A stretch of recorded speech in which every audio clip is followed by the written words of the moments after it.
The blood moon hung low and swollen over Stoneheart Court, staining the snow red enough to look like old meat. Aurora stood at the center of the circle in ceremonial white, fingers numb around the braided mating ribbon looped between her wrist and Alistair Stoneheart's. Wolves in their human skins ringed the stones in layered furs and iron jewelry, all of them waiting for the same thing, their future Luna to be claimed under moon witness. Alistair didn't look at her. He looked past her, over her shoulder, at the gathered alphas and elders like she was a detail in a bargain already closed. His mouth curled as the moon priest lifted the ritual blade. Alpha Alistair, the priest intoned, do you accept Aurora Blackwood as moonbound mate and Luna of Stoneheart? Aurora's heart kicked hard once, then held. Alistair turned then, finally meeting her eyes, and she saw it a fraction of a breath before he spoke. Not doubt, not fear, contempt. No, he said. The word cracked through the court harder than thunder. A murmur rose. Someone laughed, sharp and disbelieving. The priest faltered. My Alpha, the ribbon has been blood-sealed. To reject now is necessary. Alistair yanked the ribbon between them until it bit into Aurora's skin. She is barren for power. Weak blood. A pretty throat and nothing behind it. The court gasped. Aurora couldn't. Her lungs locked, her hearing turning strange and tunneled. Barren for power. The old insult. The unforgivable one, used for wolves considered useless to lineage and rank, no matter their true strength. Alistair, she whispered, because this had to be performance, punishment, politics. Anything but real. What are you doing? He leaned closer so only she could hear the first part. Winning. Then, louder for everyone. I reject Aurora Blackwood before moon and pack.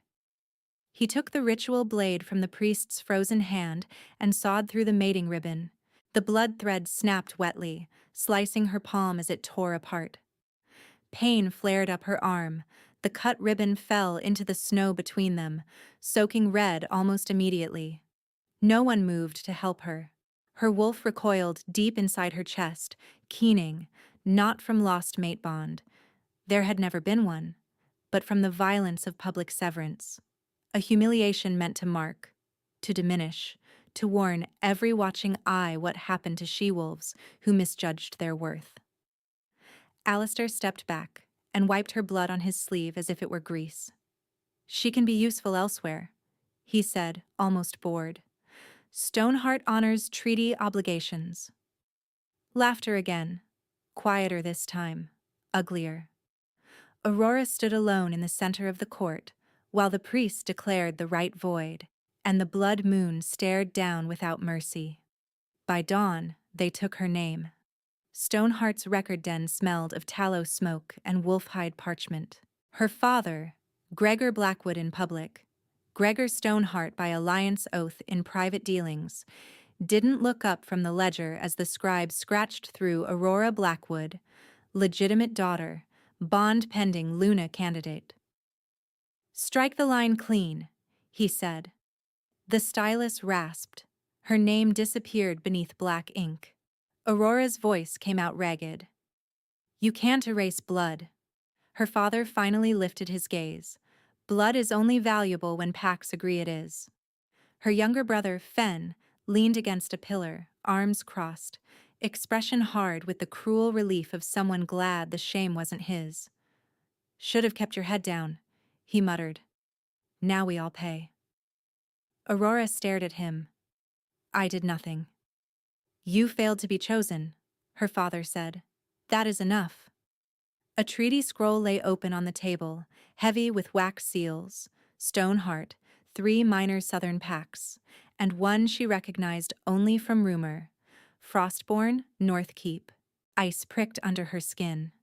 No, she said. No, you can't send me there. Her father's jaw ticked once. Stoneheart owes winter grain and border passage. Frostborn accepted bride tribute in lieu of blood payment. I'm not tribute. You are debt, Fen said. When she lunged for the scroll, 2 guards caught her.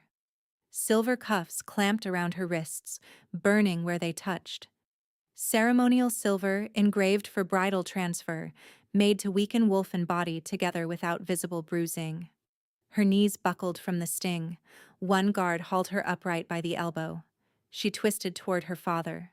"Please." He signed the last line without answering. Outside, snow whipped across the courtyard in hard sheets. They shackled her ankles in linked silver and fastened a collar at her throat. Not tight enough to choke, just enough to remind. Someone threw a fur cloak over her shoulders, not kindness, only practicality. Dead brides couldn't seal treaties. As they marched her through the lower gate, Stoneheart Pack members watched from walls and walkways. Some turned away, some smirked. One old she-wolf clicked her tongue and said, "At least the North likes broken things." Aurora kept her spine straight until the gate shut behind her. Then the sound of iron on iron hit like a death bell, and she understood with clean, cold certainty. No one was coming after her. The procession moved north by sled and foot through a blizzard that erased horizon and direction. The world narrowed to white wind, creaking harness leather, the jolt of every step against silver-bitten skin. By the second day, her wrists were raw beneath the cuffs. By the third, her lips had split from cold and thirst. Her escorts, 6 Stoneheart warriors and 1 moon priest, spoke over her as if she were cargo. "Fortress has catacombs under the ice," one said, breath smoking. "They say the Frostborn Alpha keeps dead brides standing upright in the walls." Another snorted. "If she mouths off, maybe she'll get a place of honor."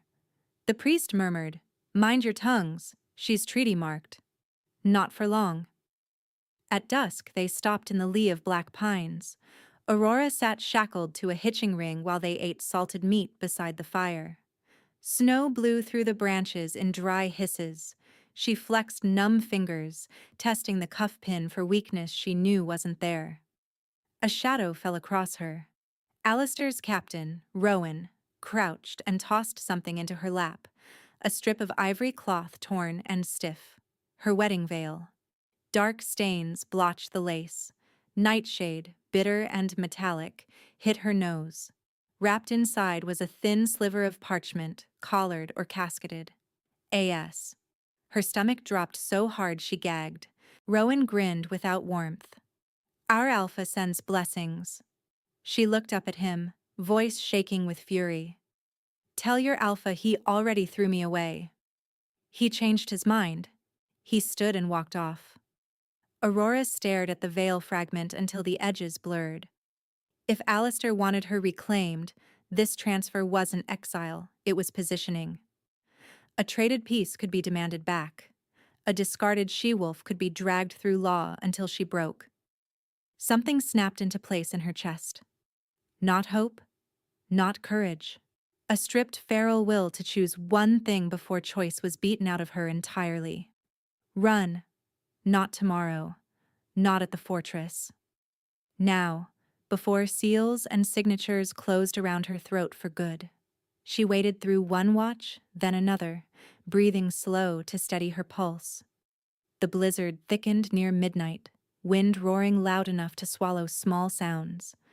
Guards drank, laughed, argued over routes. No one looked directly at her for longer than a glance. She palmed the nightshade-soaked veil and rubbed it against the silver at her right wrist, coating skin and metal. Silver and toxin together made everything burn, but sweat slicked her hand enough to let her twist. Once. Twice. Pain shot up to her shoulder as flesh tore. The cuff slipped over her thumb. Aurora bit her lip to keep from crying out. Blood ran warm under the cold. She worked the second cuff loose, then the ankle links, each movement a lightning bolt of agony. Her wolf, dulled and sick from silver, stirred like an animal waking under debris. A sentry turned. "Hey!" She ran. Snow swallowed her to mid-calf on the first stride. Branches whipped her face. Someone shouted behind her. Horns blared low and brutal. Wolves shifted, bones cracking, snarls breaking open the night. Aurora crashed downhill blind, following the darker cut between trees where wind had scoured a narrow path. Her breath shredded in her lungs. Silver rash crawled up her forearms in hot, prickling bands. She slipped, slammed hip first into a buried rock, staggered up again. Don't stop, don't stop. A howl rose close on her left, another answered to the right. She saw it then through the storm. A line of obsidian posts half buried in drifts, each carved with the frostborn sigil, a crown split by a crescent moon. Border markers. North Territory. Behind her, Stoneheart wolves burst from the tree line in gray flashes and bared teeth. Ahead, the wind changed. Colder, cleaner, and shapes detached from the whiteness. Larger wolves, white and iron black, armor-plated at shoulder and flank. Frostborn sentries. One of them shifted mid-stride into a man broad as a gate, pale hair braided tight against his skull, spear leveled. "Down!" he barked at Aurora. She had just enough strength to lift her hands before her knees gave out. Stoneheart wolves skidded to a stop at the border posts, snarling. "She's Stoneheart property," Rowan shouted from the storm, voice warped by wind. "Treaty bride in transit." The frostborn captain looked from them to Aurora bleeding in the snow, torn cuffs dangling from one wrist, collar still locked at her throat. "She crossed marker ice," he said. "She stands under North law now." Rowan bared his teeth. Then deliver her to the keep. That was always the destination. The captain held Aurora's gaze for one hard second, as if weighing whether she was a trap, a thief, or a woman too desperate to care. "Bind her cloak," he told his men. "No silver." They lifted her onto a sled padded with wolf pelts. Heat stones were shoved at her sides. She flinched from every touch until the captain said, "Quieter. No one here will strip your skin for running. Save your fight." She didn't believe him. She clung to consciousness anyway.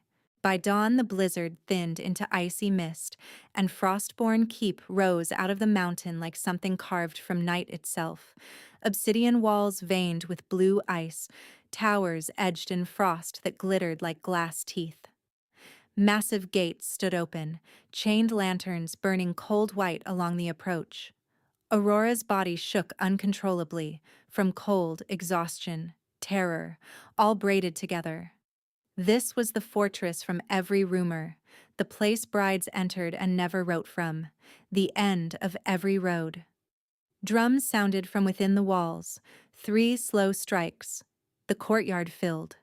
Frostborn guards in fur and steel, Stoneheart escorts held at spear point near the gate. Northern elders watching from stair balconies with unreadable faces. Snow hissed across black stone, then movement at the top of the obsidian steps. He descended alone. Xavier Frostborn looked less like a man than winter given shape. Tall, broad-shouldered, dark hair threaded with silver at the temples, though his face was young, eyes the color of glacial ice under storm cloud. Power pressed ahead of him, old and controlled and lethal. This was the monster Groom. Aurora tried to stand when the sled halted and nearly collapsed. A guard caught her elbow. Xavier stopped 3 paces away, gaze dropping first to her collar, then to the blood on her wrists, then to her face. The courtyard went silent enough that she could hear banners snapping overhead.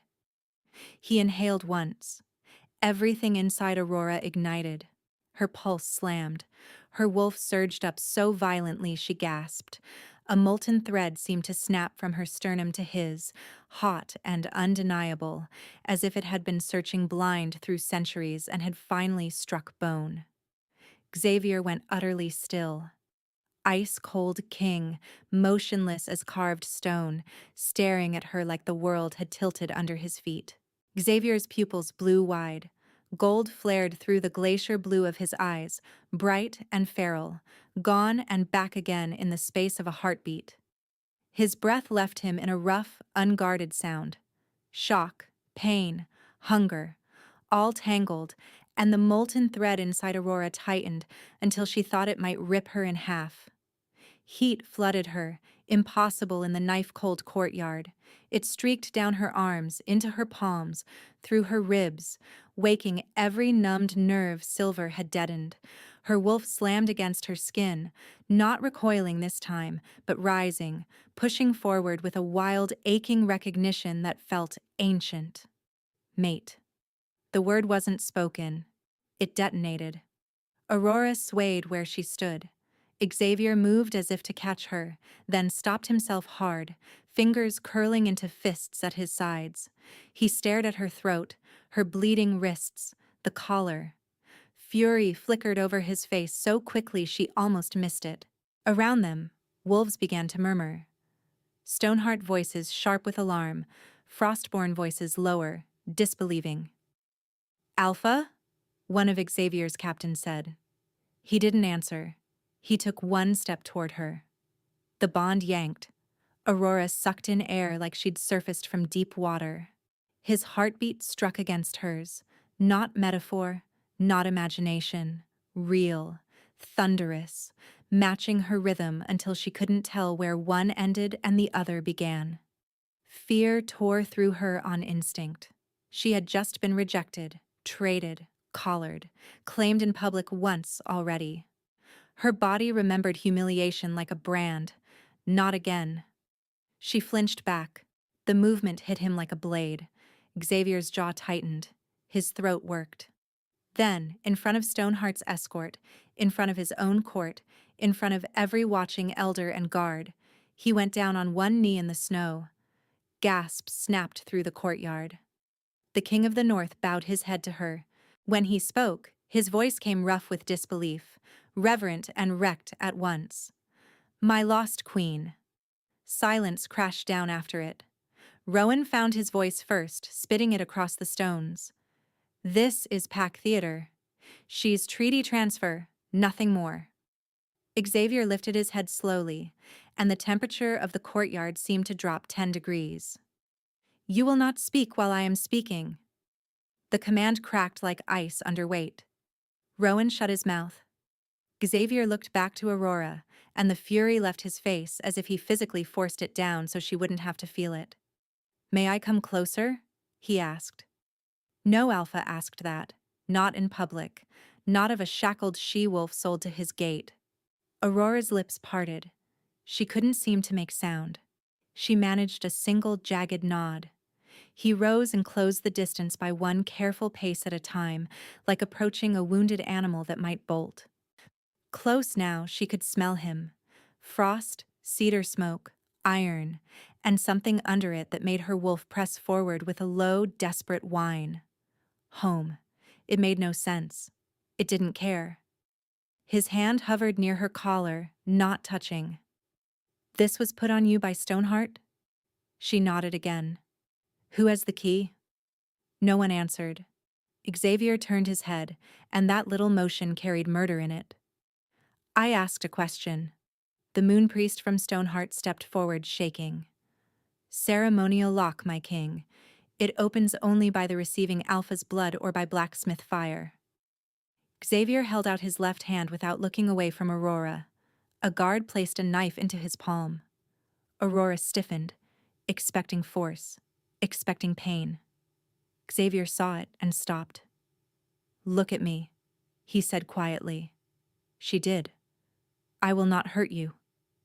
Then he dragged the blade across his own thumb, pressed the blooded print to the lock plate, and the silver collar sprang open with a metallic click. He caught it before it fell and handed it, blood-streaked, to his captain. "Throw it in the forge," he said. "Melt it." The captain thumped a fist to his chest and left at once. Xavier's gaze dropped to the torn cuffs still biting Aurora's skin.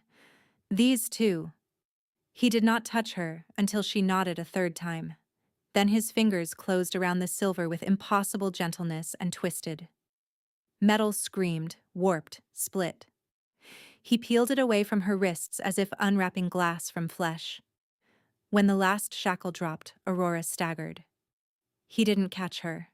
He opened his hand between them and waited. Choice. She stared at that hand for one long second. Two. Then she put her palm into his. The bond surged so hard both of them sucked in breath. The courtyard lights blurred at the edges. Her knees threatened to fold again, but this time he steadied her, broad and solid and devastatingly warm. Behind her, Rowan snarled, "Stoneheart contests this claim." Xavier didn't look at him. "Stoneheart can file contest through priest law and wait its turn behind every starving village and border dispute in my docket." His tone stayed conversational, which made it worse. "Until then, Aurora Blackwood is under my direct protection. Any attempt to seize, drug, collar, or coerce her in my territory will be treated as an act of war." No one laughed now. He turned back to Aurora. "Can you walk?" "Yes," she whispered, though she wasn't certain. "If you cannot, I can carry you. If you prefer no touch, I'll have a litter brought." Again, choice, where she expected command. "I can walk." He inclined his head like she'd granted him a favor. Side by side, with every eye on them, they crossed the obsidian courtyard toward the keep doors, while the mate bond burned bright as a live wire between their chests. The corridor beyond the great hall glowed with banked blue fire braziers. Stone walls sweated cold, thick rugs muted their steps. Two attendants waited outside a pair of carved doors banded in iron.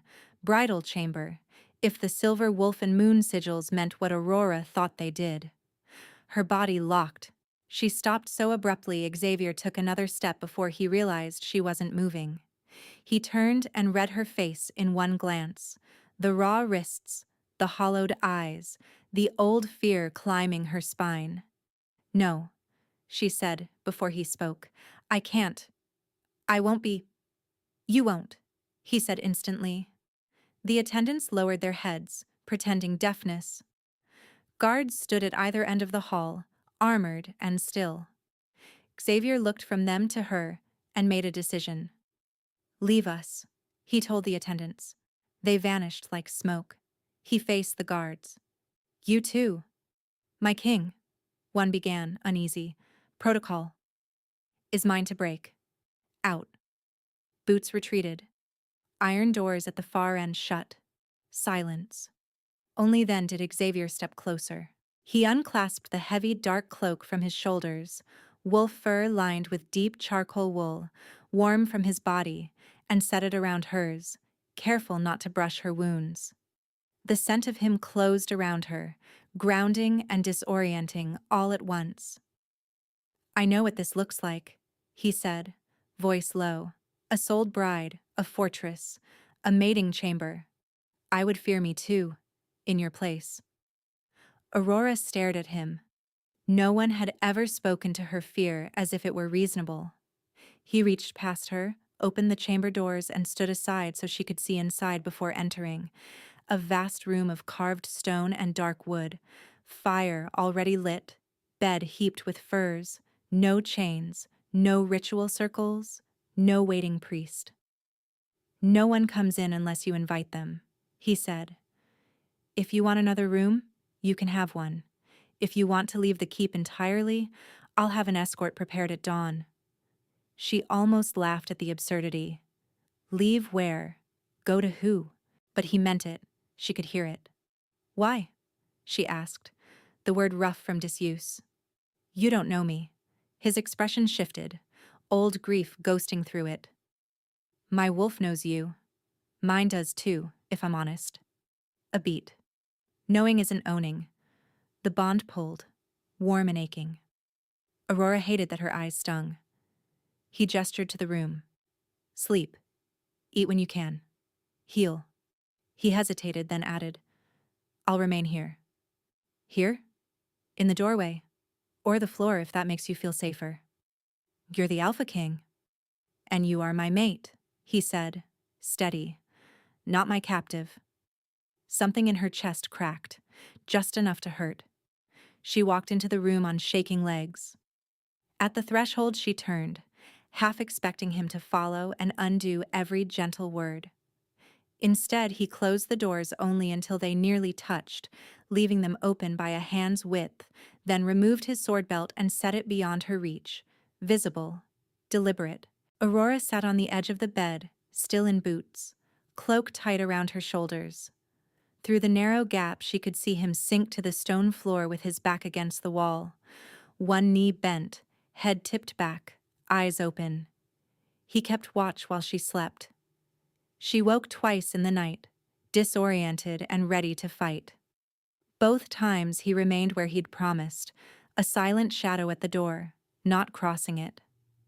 At some point, exhaustion dragged her under for real. At dawn, pale light spilled across the floor. The doorway was empty. Panic flashed sharp. Gone, of course. Kindness always had a cost. But then she saw the small bundle on the rug just inside the room. A folded sheet of parchment weighted by a dagger. Aurora crossed to it barefoot, every muscle tight. The dagger was elegant and plain, single-edged silver steel with a wrapped grip sized for her hand exactly, not ornamental, meant to be used. Beneath it lay a hand-drawn map of Frostborn Keep. Corridors, stairs, exits, armory, kitchens, infirmary, library, training yard, and a section marked in dark ink. Safe rooms, 3 different routes from her chamber to each. Guard shift times were noted in the margins. On the back, in angular black script, "No lock in this fortress is for you." XF Aurora read it 3 times before she believed the words stayed the same. By midday, she wore clean wool and soft leather bracers over healing wrists. A maid named Sarah had brought broth, bandages, and silence. No prying, no pity. The map remained tucked inside Aurora's belt. The dagger sat against her spine, hidden but present. A summons came with formal courtesy. Council convened. Your presence requested, not required. Requested, not required. Aurora went anyway. The council chamber was a long oval of black stone, ceiling ribbed like the inside of a beast. Frosted windows threw cold light over a circular table carved with territory lines and old battle scars. 7 seats were occupied when she entered. Xavier at the head, 2 northern elders, 3 visiting alphas in southern colors, and 1 priest with ink-stained fingers who kept avoiding her eyes. Conversation faltered as she crossed the threshold. One of the visiting alphas, a broad man with fox fur at his collar, smirked openly. "So the discarded she-wolf sits council now?" Another chuckled. "North grows sentimental in winter." Aurora kept walking, pulse thudding but spine straight. Xavier's gaze found hers. He gave one short nod toward the empty seat at his right. Beside him, not behind. She took it. The fox fur alpha leaned forward. "With respect, Frostborn, treaty goods don't become queens because your wolf gets excited." The air in the room changed. Aurora felt it before she saw Xavier move. Pressure, lethal and contained. "Choose your next words carefully," Xavier said. The man spread his hands. "I speak legal fact. She was rejected publicly. Her rank is void. Her presence at War Council—" A dry voice cut in from farther down the table. Elder Marrow, white-bearded and thin as wire, one of Frostborn's own. "Let the girl answer for herself," he said, and before Aurora could react he stood, shuffled around the table and reached down to grab her chin between his fingers, lifting her face like livestock at market. "Do you even understand the matters spoken here, little stray?" Everything happened at once. Aurora's wolf snapped forward with a snarl. She jerked back, chair scraping stone. Xavier was already moving. He caught Marrow's wrist in a precise grip and twisted. Bone cracked loud in the chamber. The elder cried out and dropped to his knees, clutching his arm, face gray. No one else breathed. Xavier released him and spoke to the room without raising his voice. "Any hand raised to my mate is treason." The word hit like a hammer. The southern alphas went still. The priest bowed his head so fast ink splashed from his quill. Marrow gasped, I am your elder. You are old enough to know better. Xavier turned to Aurora then, fury banked but not gone, and what he did next stunned the room even harder than the break. He knelt beside her chair so their eyes were level. Aurora Blackwood, he said clearly, so every wolf present had to hear. What judgment do you want for this offense? Exile, trial, or mercy? Her mouth went dry. This was power, raw and immediate, laid in her hands in front of men who would have collared her yesterday. She could end Marrow's standing with one word. She could choose blood. Part of her wanted to, hot and vicious. Another part saw the table, the watching alphas, the fragile edge of legitimacy Xavier was balancing on while he defended her. Mercy could be mistaken for weakness, unless it was wielded. Aurora stood slowly. Marrow looked up at her, fear naked now. Mercy, she said. Relief flickered across a few faces. She kept going. Mercy with terms. Elder Marrow apologizes publicly in this chamber and in the lower court by dusk. He pays blood price to the sanctuary fund for traded wolves. And he does not touch me, or any woman in this keep, without consent again. She held his gaze. If he does, I request trial for treason on second offense. Silence, then one northern elder thumped a fist softly in approval. Xavier's eyes stayed on Aurora, something fierce and proud warming through the ice. So ordered. Marrow bowed his head, shaking. I apologize. Louder, Aurora said. He swallowed. I apologize, Lady Aurora. Not little stray, not girl. When council resumed, the sneers had gone out of the room. The Foxfur Alpha addressed her directly once, stumbled over the title, then corrected himself without prompting. Xavier did not interrupt her when she asked about border grain routes. He answered like her question mattered. Because it did. By the time the meeting adjourned, Aurora's shoulders ached from holding armor she hadn't realized she wore. Wolves filed out in murmuring clusters. Xavier remained by the table, waiting but not crowding her. You were generous, he said. I was strategic, she answered automatically. A corner of his mouth tilted. That too. She studied him, the king who had knelt in snow, slept on stone, broken an elder's wrist for touching her, and then handed judgment to her instead of taking it for himself. Monsters didn't ask. Monsters didn't wait. The bond between them still burned, but less like a trap now, and more like a road she could choose to walk. Xavier offered his hand, palm up, the same way he had in the courtyard. Will you come eat? He asked. Not as command, as invitation. Aurora looked at that hand for a long moment. Then, slowly, she placed hers in it. Aurora looked at that hand for a long moment. Then, slowly, she placed hers in it. Xavier's fingers closed lightly, as if he still expected her to pull away, and guided her from the council chamber into a side corridor warmed by banked hearths. They didn't go to the great dining hall where half the keep could stare. He took her instead to a narrow stone room off the kitchens with one long table, 2 chairs, and a window full of falling snow. Privacy, not spectacle. A cook brought roast hare, black bread, and thick onion broth, set everything down with a bow, and left without a word. Aurora sat opposite Xavier, hyper-aware of every clink of cutlery, every pulse of the bond between them. Hunger made her hands shake. She hated that he could probably scent it. He pretended not to notice and tore bread in half. Eat first, he said. Questions after. She almost smiled despite herself. That sounds like a command. It was a request wrapped in bad phrasing. She ate. Too fast at first, then slower when warmth reached her stomach, and the world stopped tilting. Xavier watched her only when she looked away. The quiet lasted until heavy boots hit the corridor outside. A sharp knock followed. 3. Pause. 2. Military cadence. Enter, Xavier said. The door opened to his border captain, pale hair braided tight, a fresh cut on his jawline, snow still clinging to his shoulders. In one hand he held a black tube sealed in red wax. In the other, a cloth-wrapped bundle darkly damp at the corners. "A raven from Southwatch, my king," the captain said. "And this was tied to our outer marker post." Aurora went cold before the bundle even touched the table. Xavier broke the wax first. His eyes scanned the parchment once, then again, jaw hardening with each line.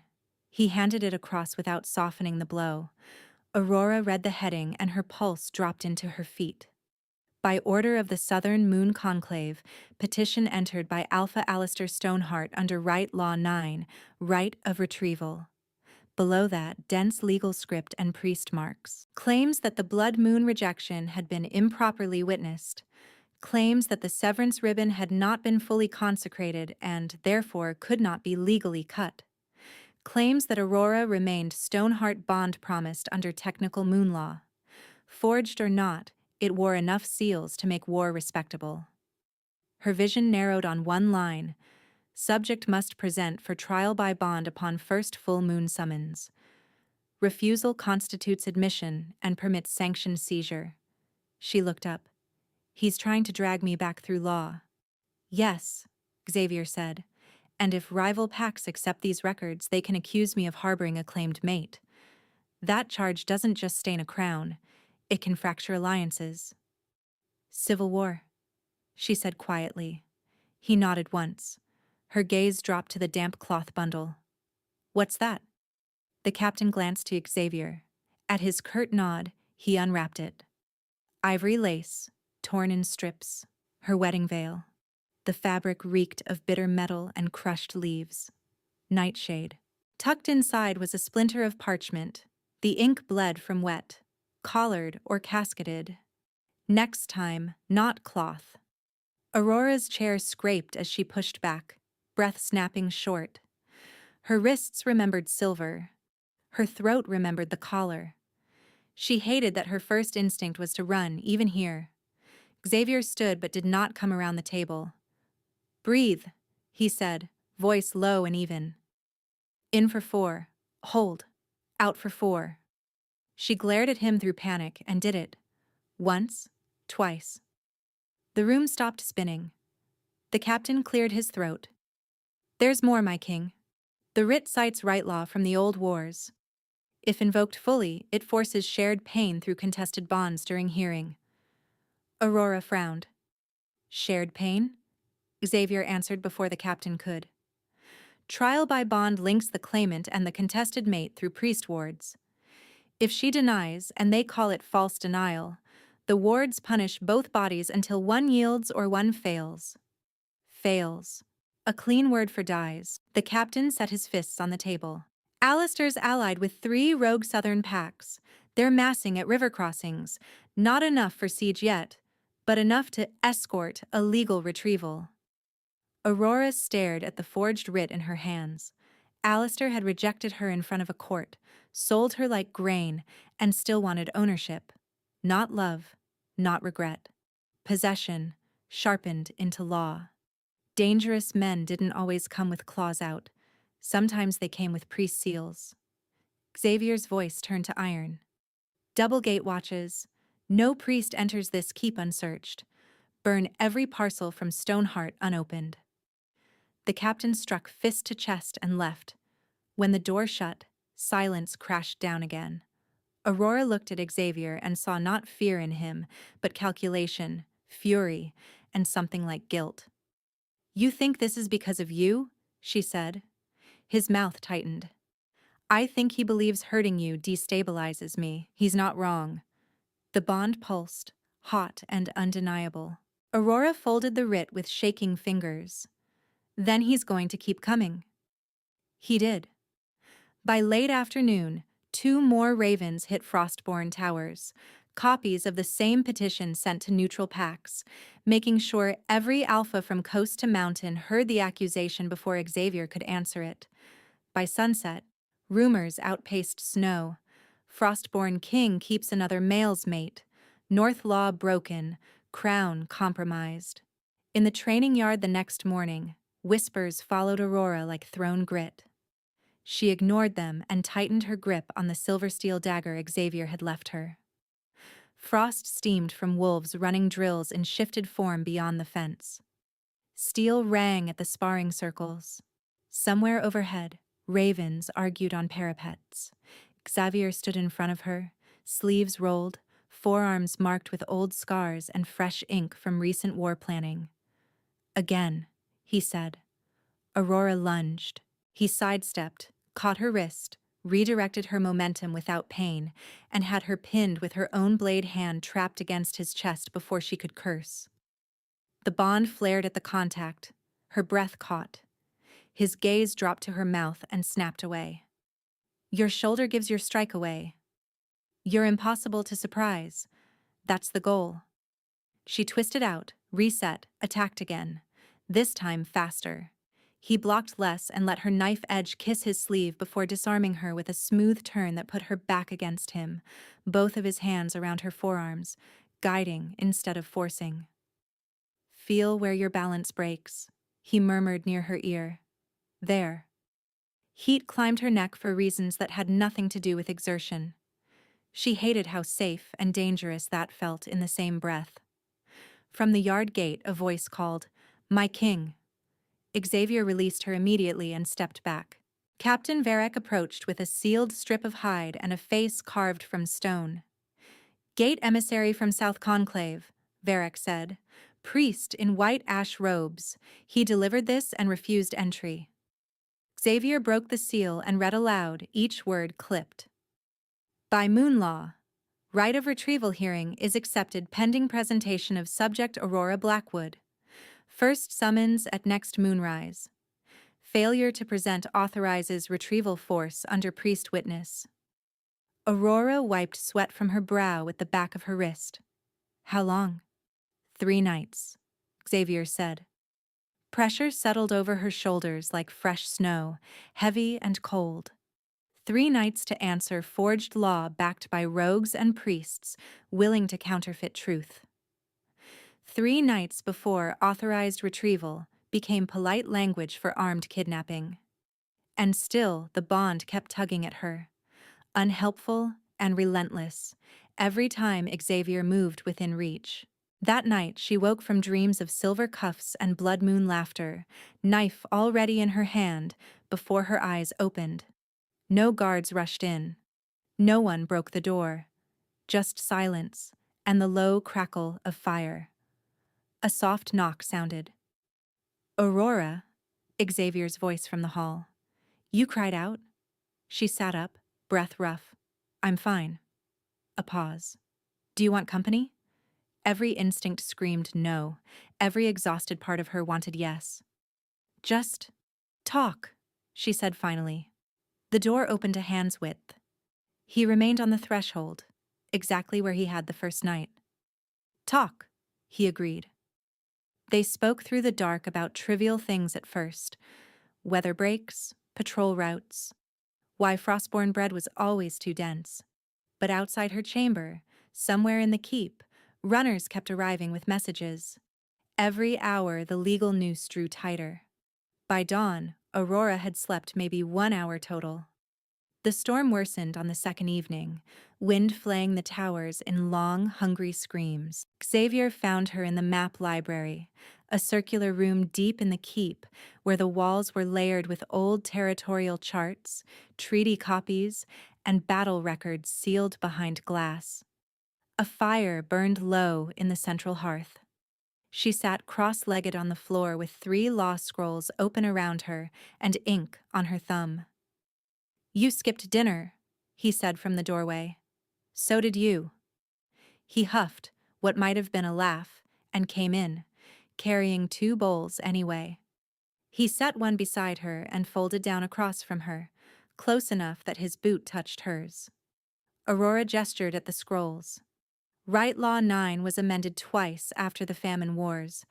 Retrieval requires uncontested priest records.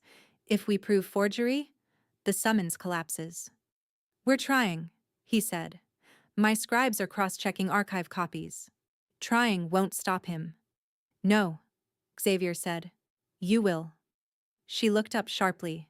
He held her gaze, steady and sure, like he was stating whether, not burdening her with a kingdom. The bond hummed, warm under her ribs.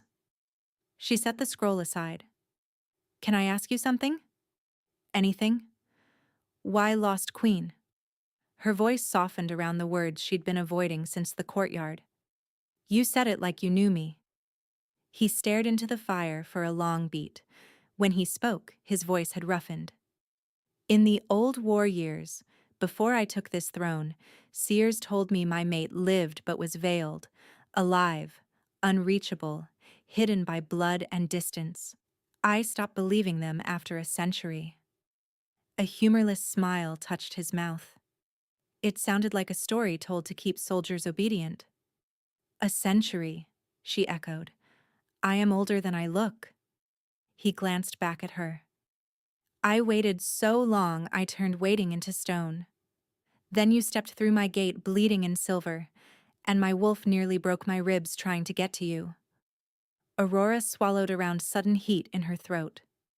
I don't know how to be this for you. He leaned forward, elbows on knees. You don't owe me destiny. You owe me nothing except honesty. She laughed once, brittle. Honesty? Fine. I'm terrified all the time. Of him. Of this bond. Of wanting something I can't trust. Her fingers tightened on the bowl until her knuckles blanched. Alistair taught me that being chosen can be another word for being used. Xavier's expression didn't flinch away. Then let me be unchosen until you decide otherwise. The room went very quiet. She set the bowl aside before she dropped it. Come here, she whispered, surprising herself. He didn't move. Are you sure? Yes. Only then did he shift closer. Aurora reached first, pressing her palm to the side of his neck where his pulse beat strong and fast. The contact sent a shiver through both of them. Xavier exhaled like he'd been holding breath for days and rested his forehead gently against hers. No kiss. No claiming. Just warmth and weight, and two wolves finally still. I don't know what happens in 3 nights, she said against his skin. Neither do I. If this goes wrong, we face it standing. Her eyes burned.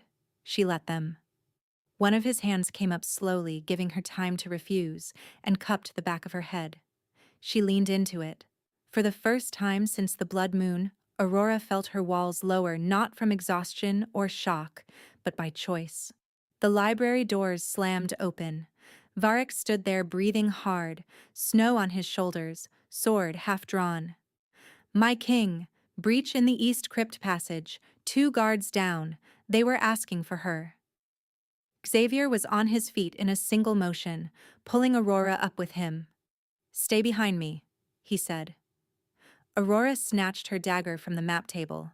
No. He met her eyes, read the answer there, and gave one tight nod. Then stay with me. The keep shifted from quiet to war in seconds. Alarm bells boomed through stone corridors as they ran. Wolves shouted positions. Steel sang from sheaths. The air smelled of wet fur, blood, and torch smoke. They took the stairwell 2 at a time toward Aurora's wing, Varric leading with 6 guards at their heels. At the 3rd landing, they found the first body, Frostborn sentry, throat cut clean, eyes still open. A moon priest token had been shoved between his teeth. Aurora's stomach turned. Xavier closed the dead guard's eyes without slowing. At her corridor, torchlight flickered over blackened glyphs painted on the walls in grave ash ink, retrieval sigils, legal marks turned weapon. Wards are tripped, one guard shouted from ahead. Lock runes won't hold.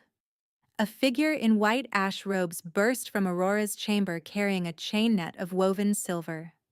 Behind him, another rogue wolf in southern colors dragged a struggling shape by the arm. Sarah, gagged, face bloodied.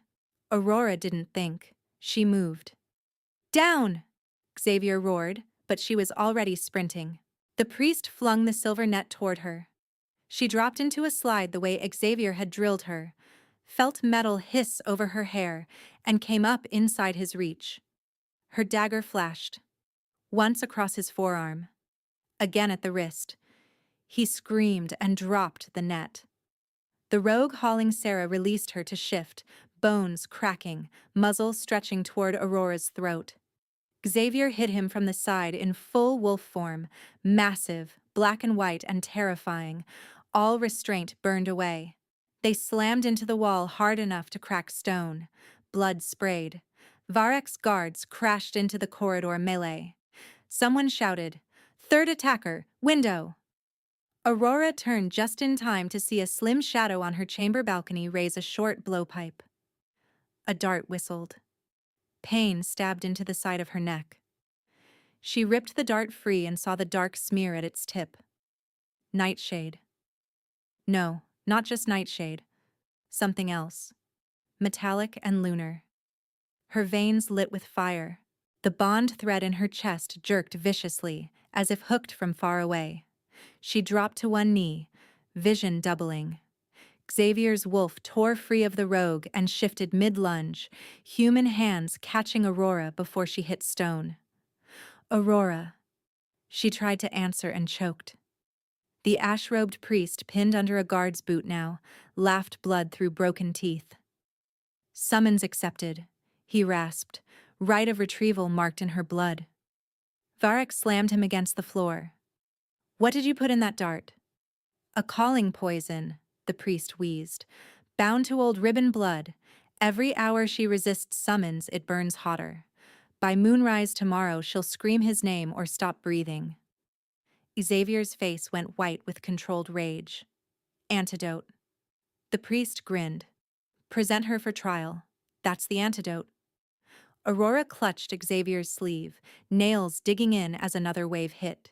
Searing pain racing from the dart wound through her chest, down her spine, straight into the mate bond like acid.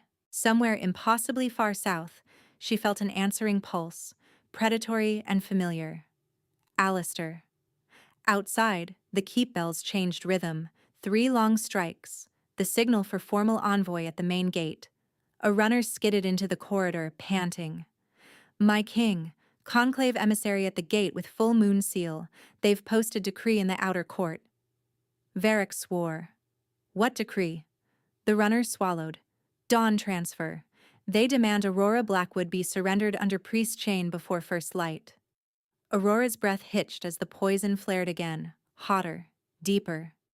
Xavier gathered her against him, eyes blazing toward the storm beyond the windows. First light was hours away, and the poison in her blood was already burning. The poison burned like molten wire under Aurora's skin. By the time Xavier carried her into the war room, the right side of her neck was livid around the dart wound, black veins spidering toward her collarbone. Every pulse of her heart sent a fresh spear of agony through her chest, and through the old scar where Alistair had once blood-sealed a ribbon to her sternum. Varek slammed the door behind them and barked orders. Lock down inner corridors. No one in white ash robes past the third gate. Sarah, to infirmary now. Sarah, pale and shaking but upright, gripped Aurora's hand once before 2 healers led her away. Don't let them take you, she whispered. Aurora could barely answer. They won't. Xavier laid her on a fur-covered bench while healers cut away the fabric at her shoulder. One sniffed the dart, swore, and threw it into a brazier where it hissed green. Moon calling alkaloid, the healer said. Bound to prior blood ritual. Nasty work. It won't kill fast, but it will torture until compliance. At dawn they demand surrender, Varek said, handing Xavier the envoy decree. Conclave seal is genuine. Xavier read, then crushed the parchment in his fist. No, he said. Aurora forced herself upright, teeth clamped against another wave of pain. No isn't enough. Both men turned to her. Alistair wants this public, she rasped. He wants to drag you into breaking moon law so rival packs can call you usurper. If you refuse summons, he gets legal retrieval. If you hand me over in chains, he wins anyway. I am not handing you to him, Xavier said, voice like steel dragged over ice. I know. She met his gaze through the pane. So I go myself. Varric made a strangled sound. Absolutely not. Aurora ignored him. Not surrendered, demanding hearing at Moonfall Arena under full truth wards and all-pack witness. He wants a legal stage? I choose the stage. Xavier's eyes flashed. You are poisoned and half-bled. And still the one he filed against. She swung her legs off the bench, nearly buckled, caught herself on the table. This doesn't end by hiding me behind your walls. The room shook with a distant boom. Outer gate battering ram or thunder. Impossible to tell in the storm. A runner pounded on the door and shoved in without waiting. Envoy's gone, my king, he gasped. Rogue packs with him. They're setting campfires in sight of the North Ridge. Stoneheart banners, too. Stoneheart. He had come to watch her dragged. Xavier stood very still, the kind of stillness that came before violence. Then he looked at Aurora, not at his generals. If we do this your way, he said quietly, I need your word you'll tell me if the poison takes you past standing. She laughed once, breathless and bitter. You planning to carry me anyway? If needed. She held his stare. I give you my word. His jaw flexed. Then we ride before first light. Moonfall Arena sat where north and south roads crossed, a vast ring of black stone sunk into a frozen valley, ward pillars carved with priest script older than most pack lineages. By noon the stands were full, alphas draped in war furs, elders in bone jewelry, priests with silver masks, wolves packed shoulder to shoulder under a hard white sky. Truth magic shimmered over the arena like heat haze, thin but unmistakable. Lies spoken in the circle-blistered skin black. Aurora entered through the north gate with Xavier at her side, and Varric 2 steps behind. She wore dark leathers instead of bridal white. Blackwood braids coiled tight at the nape of her neck, the silver short blade at her hip. Poison still smoldered in her blood, but the healers had slowed its spread with frostwort and wolfsbane resin. Every movement hurt. She moved anyway. Across the sand, southern banners snapped in the wind. Alistair Stoneheart stepped into view in black and crimson armor, handsome as a carved idol, smile thin and triumphant. 2 ash-sashed Stoneheart legal officers shadowed him with scroll caskets and sealed satchels. In the southern tiers, several seats bearing Blackwood colors sat draped in mourning cloth. A masked adjudicator raised both hands. By right law, retrieval petition hearing begins. Claimant, Alpha Alistair Stoneheart. Contested subject, Aurora Blackwood. Presiding witness, Moonfall wards. Alistair spread his arms toward the crowd like a benevolent king. I seek only lawful return of what was unlawfully taken. Frostborn harbors my pledged mate. The wards along his side of the circle flickered dull red. Not a full lie burn, but warning. Murmurs rolled through the stands. Aurora took 1 step forward. Pain speared down her neck. She kept her face blank. Before challenges, she said, voice carrying surprisingly clear, I invoke Blackwood right of self-binding to settle my own bond status under Moon Witness. A stir swept the priests' row. One old priestess leaned to another and hissed, She knows that, right? Alistair's smile faltered. Irrelevant theater. Legal precedent under Archive Clause 12, Aurora snapped. Unless Stoneheart fears blood truth? The adjudicator hesitated, then nodded. Permitted. Varric handed Aurora a wrapped cloth. She opened it with careful fingers. Inside lay a dark iron signet etched with a crescent split by thornwood. The forbidden Blackwood sigil her mother had hidden years ago, smuggled through traders after the blood moon. Aurora had found it sewn into the hem of the nightshade veil fragment the second time Alistair sent his threats. He had sent her his own undoing. She knelt at the first challenge bell, palm up, and pressed the signet's sharp edge into her skin. Blood welled hot and bright. She dragged the mark across her sternum, over the place the false ribbon scar still burned. "By blood I name myself," she said, voice shaking then steadying. "By blood I unname all coerced claim. No alpha, no father, no priest speaks ownership over my flesh." The sigil heated, then blazed white. Agony ripped through her like lightning. She gasped, almost dropped, felt the poison and old scar ignite in answer, then tear loose. Something black and thread-like whipped from her chest and burned to ash in the ward fire at her feet. The stands erupted in shouts. Alistair snarled, "Trickery!" Aurora stood, blood running down her wrist, and pointed at his scroll case. "Present your records." He snapped the forged documents open and handed them to the adjudicator with a smug tilt of his chin. "Witnessed and sealed." Aurora laughed, harsh and sharp. "Heat them." The adjudicator frowned. "On what grounds?" "Grave ash ink counterfeit," Aurora said. "True moon ink holds color in flame. Funeral ash blooms green-black." A ripple of disbelief. Then an old masked priestess in the front row rose, eyes narrowed. "Do it." The adjudicator held one corner of the scroll over a ritual torch. The ink crawled, bubbled, and bloomed a sick green-black.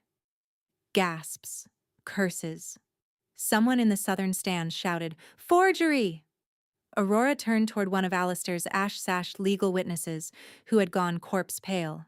"Name your scribe," she said. He stammered, I followed Alpha orders."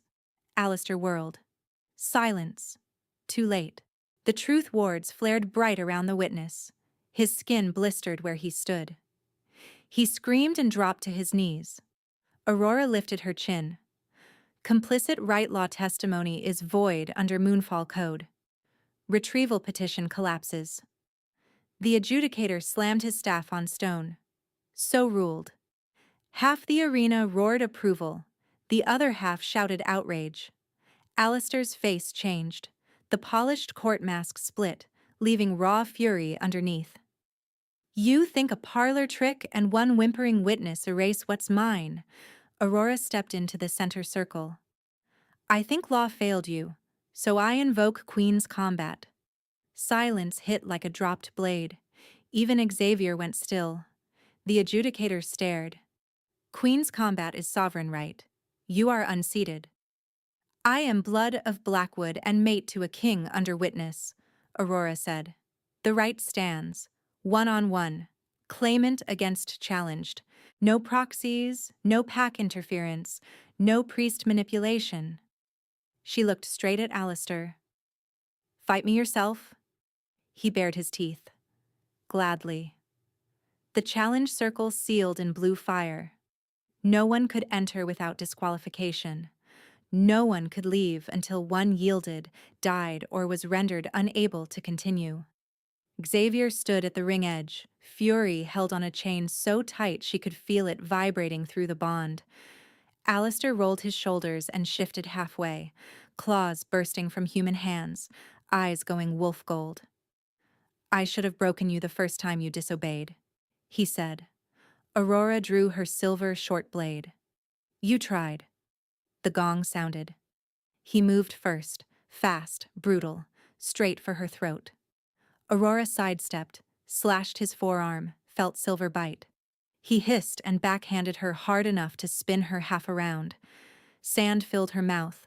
Poison flared in her veins. She got up. He came again with a feint low and claws high, trying to force her backward toward Xavier's side of the ring. She saw it too late. His real angle wasn't her. He wanted to lunge at Xavier across the boundary. If the king touched the fight, Queen's combat voided, Aurora disqualified, retrieval reopened. Alistair sprang. Aurora threw herself between them. His claws raked across her ribs. Pain exploded white-hot. She drove forward on instinct and training, both hands on her hilt, and rammed the silver blade up under his collarbone. Metal punched through muscle. Alistair screamed. The force carried them both into a wardstone at ring edge. Aurora shoved harder, pinning him there through flesh and bone, breath sawing in and out. Blood flooded over his teeth as he laughed, wet and ugly. You were mine before he found you. He twisted his wrist and pressed bloody fingers to the old scar at her chest. The false bond curse snapped like a whip. Fire tore through her sternum, down her spine. Her knees almost gave. From outside the ring, Xavier shouted her name, feral, helpless not to interfere. Aurora grabbed Alistair's throat with her free hand and slammed him harder to the stone. His laugh broke. Feel this then, she hissed. She pressed the blackwood sigil, still seared in her palm, against his skin. Power surged. Not soft moonlight. Thorned, ancient female-line magic, blackwood roots through frozen ground. It leapt from her palm into his chest, found the counterfeit thread he'd knotted with priests and poison, and set it ablaze. Alistair convulsed, howling as smoke curled from beneath her hand. Aurora's voice shook with rage and triumph, and old grief burned clean. I was never yours, I survived you. The curse snapped. Relief slammed through her so hard she nearly cried out. The poison fire in her veins guttered, starved of its tether. Alistair sagged, then jerked with one last animal snarl. His jaw split wider than human as he tried to crack a hidden poison fang capsule between his molars, spitting black venom toward her face. Aurora saw the move, ripped her hand back, and twisted the buried blade. The silver point punched through his heart. Alistair Stoneheart went rigid, eyes wide with shock, then empty. His body slid down the wardstone and hit the sand with a heavy final thud. For one heartbeat, the entire arena was silent. Then the moon priests rose as one. Challenge void, the adjudicator boomed. Claimant dead by lawful combat, retrieval null. All associated warrants burned. Blue fire roared around the ring and died. Aurora stood over Alistair's body, swaying on her feet, blood dripping from blade tip to sand. One Stoneheart retainer bolted for the southern gate. Varric's guards tackled him before he made 5 strides. The complicit ash-sashed witness tried to crawl away and was seized by conclave wardens. Xavier crossed the dead circle only when the adjudicator struck his staff and nodded assent. He stopped one arm's length away, eyes searching her face, ribs, throat. Can I touch you?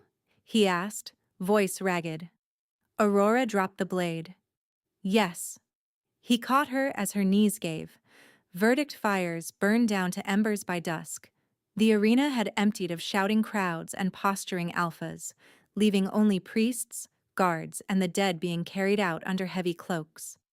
Snow began again, soft and steady, hissing where flakes hit warm stone. Aurora stood at the center marker wrapped in Xavier's cloak, cleaned of blood but not of trembling. The poison was gone. The scar at her chest was gone too, replaced by a faint blackwood crescent that pulsed once with each heartbeat. Xavier approached slowly, stripped of armor, only dark shirt and trousers, throat bare in deliberate vulnerability. Varric and Sarah waited at a respectful distance near the archway. Even they looked away when Xavier stopped before her. He sank to one knee, the same posture as the day she arrived, but this time there was no shock in him. Only certainty and a tenderness that made her chest ache. Aurora Blackwood, he said, voice carrying just enough for the priest witnesses to hear. May I mark what fate already named? The question landed between them, warm and trembling. Aurora set her fingers under his chin and lifted. Yes. She turned her head and bared the curve where neck met shoulder, pulse jumping hard. Cold air kissed her skin. Xavier's hands came to her waist, steady but shaking once as if the control cost him. He brushed his mouth over her skin first, not yet biting, a reverent press that sent heat skittering down her spine. Then his fangs descended. Pain flashed sharp and bright. 2 points, deep, claiming.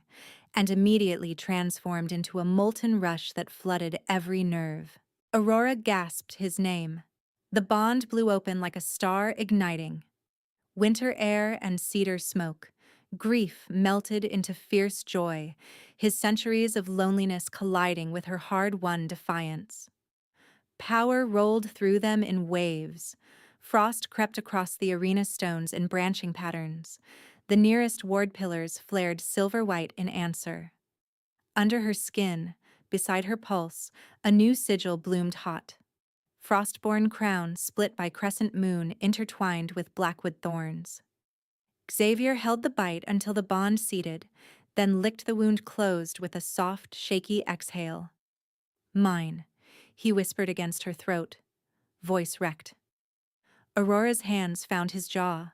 She felt him start to pull back, to give her space, still asking even now with his body. No, she whispered. Yours. And she tugged him down. Xavier's eyes widened as Aurora turned him, fingers in his hair, and bared her own teeth at the base of his neck.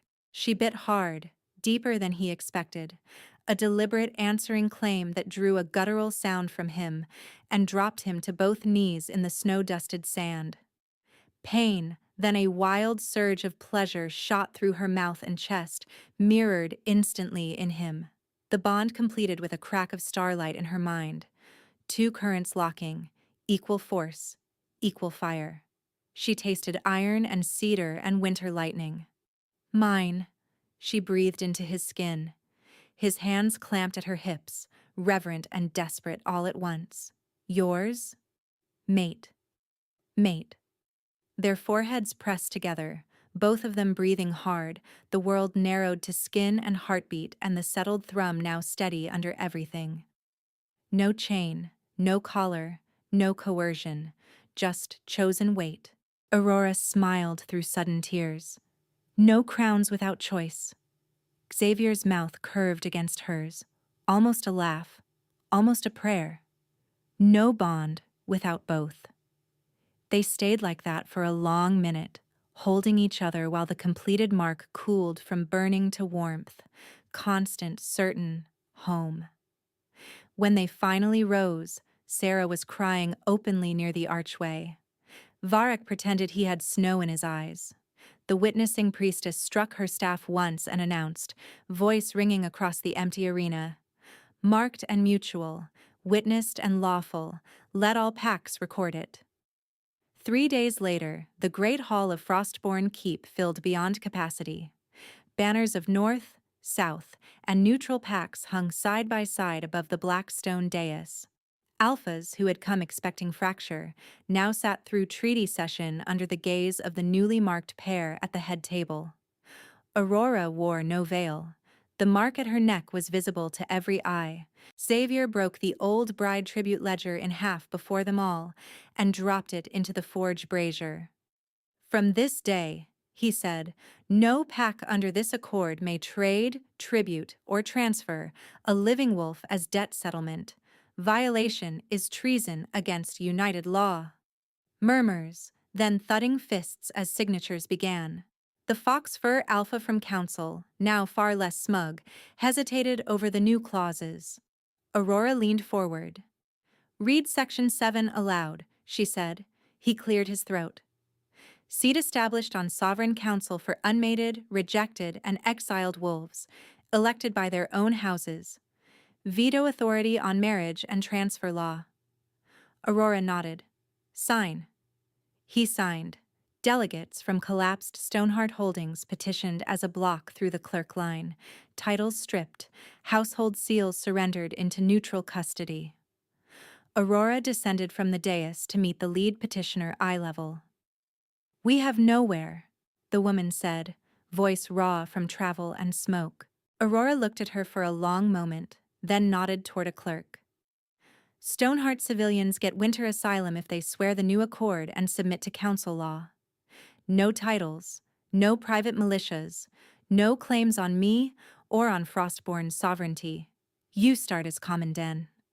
Shoulders around the woman loosened with something like shame and relief. "Thank you." "Thank the law." Aurora said, and turned back to the dais. Before dusk, the forged scroll witnesses and seal runners captured at moonfall were brought in chains under conclave authority.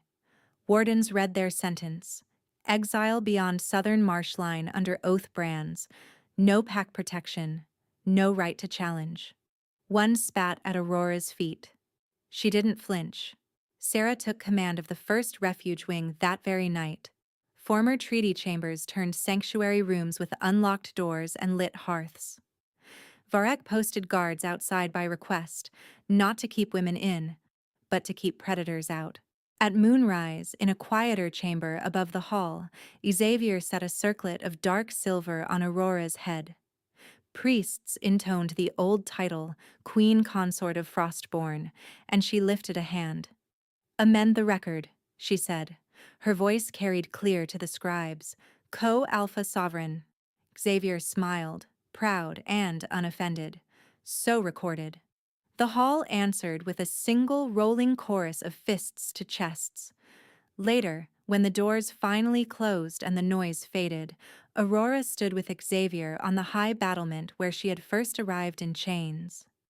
Snow fell in soft spirals over the keep below, overlit windows, training yards, and the new sanctuary wing where laughter drifted faintly up through the cold. Xavier slid his arm around her shoulders. She leaned into him without hesitation. "Winter King," she teased softly. "Lost queen found," he answered. She touched the mark at his neck. He touched hers. The bond settled warm and sure between their hearts, not a cage, but a vow renewed with every breath. Feared, yes, but feared now for the laws they would enforce, and the mercy they would not negotiate away. In the courtyard beneath them, a young she-wolf arrived with no baggage but a torn pack cloak. Sarah met her at the gate, took her hand, and led her inside. Aurora watched until the doors shut behind them, then looked out across the dark, united territories and bared her teeth in a smile. Home, chosen and held.